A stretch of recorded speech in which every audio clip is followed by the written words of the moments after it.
جمهوری ازبکستان بانوی زیبا یلدوز عثمانова صدا داده و در قلب‌ها مأوا گرفته است. سلام دوستان، امروز باشد در بخش یک ستاره اطراف کار و روزگار این بانوی هنر برایتان حرف میزنیم. با ما باشید. کلیپ‌هایش باشد در تلویزیون‌های تاجیکستان، ازبکستان، روسیه و ترکیه نمایش داده می‌شود. سراینده موفق سال 1963 در شهر مرغیلان جمهوری ازبکستان به دنیا آمده است. اویله آنها از عالم سرایندگی دور بودند. پدرش در یک کارخانه ابریشم کار میکرد و اینچنین محصولات چوبی میساخت. مادرش نیز یک زن کارگر بود. او نیز به مثل شوهرش در کارخانه ابریشم مرغیلان کار میکرد.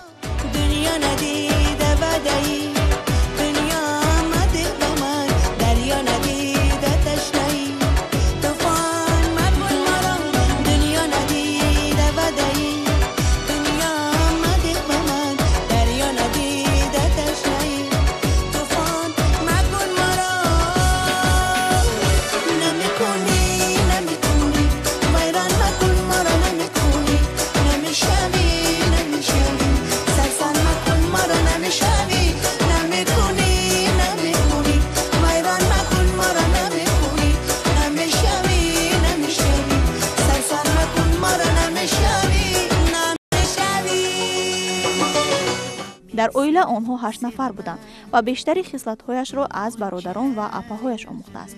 او استعداد خوبی سرایندگی داشت. از این خاطر به کنسرواتوری شهری تاشکند داخل شده صنف وکال را با موفقیت ختم می‌کند. در هر گونه آزمون‌ها شرکت می‌ورزید، برآمد می‌کرد و همین گونه توانست که هنر خود را به همگان نشان دهد. اشتراک در آزمون بین المللی صدای آسیا که در آنجا سزاوار جای دوم گردیده بود برای آینده‌اش تقدیرساز بود. او توانست که با گذراندن کنسرت‌هایش آغاز کرد. سراینده اعتراف می‌کند که مخلصان اکثر وقت می‌پرسند که چرا او چنین نام دارد و آیا این تخلص است. وقتی که او به دنیا می‌آید والدانش برای ثبت شهادتنامه تولد به اداره ثبت اسناد حالت شهروندی رفتند. با مصلحت برادر کلانیش او را یلدوز نامگذاری می‌کنند، چرا که معنای یلدوز این ستاره بوده است. همین گونه هم می‌شود او را یلدوز نام می‌گذارند که سراینده از نام خود خیلی افتخار دارد. سراینده ضد نیست که با دیگر سراینده‌ها دوئت سراید، اما تنها با چند نفر انتخاب شده امکان سرود خواندن با یلدوز عثمانова می‌افتد. در بین خوشبخت‌ها آوازخوان ترک یاشار نیز هست که عثمانова با او سرودی تو را دوست داشتم را ثبت کرده است که در ترکیه مشهور شده است. باز یک دوئت معروف هنرمند با نام روسلان شریفov بود که با او سرودی حسرت را ثبت کرده است که به همگان بین‌نهایت پسند گردیده است. ویدیوی سرودی الدادی که در آن عثمانова و آوازخوان ادهامبек یولداشев در پس منظره زیبای قزاقستان سرود می‌خوانند نیز بین‌نهایت معمول گشته است. یلدوز با دخترش نیلوفر عثمانова نیز چندین دوئت سراییده است. از جمله سرودی تمنا و کیلوری چمن میباشد که مخلصان هر دو سراینده این سرودها را دوست می‌دارند و پیوسته گوش می‌کنند.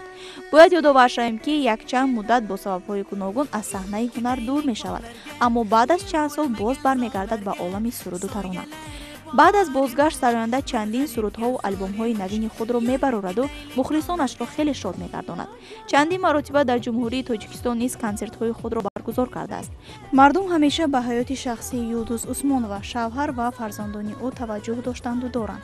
سراینده با نوازنده ابراهیم حکیمov ازدواج کرد و از سال 1986 آنها صاحب دختر شدند و او را نیلوفر نام گذاشتند.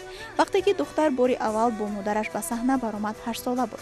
پس از آن کسی شبهه نکرد که آینده بزرگی موسیقی این دخترک را انتظار است. در چنین اویله ایجادکار نیلوفر به جز آوازخوان شدن راهی دیگری نداشت. صرف نظر از سن و سالش سراینده نوتکرار یلدوز عثمانова تا حال کنسرت‌هایش را با شدت ادامه داده ایستاده است و کوشش کرده ایستاده است که باز هم سرودهای نو به نو ایجاد کند و مخلصان و دوستداران هنرش را شاد گرداند. دوستان عزیز، این بود بخش همیشگی یک ستاره. تا صبح دیگر خیر. دوستان عزیزمند، اکنون رسیدیم به صحیفه مصلحتی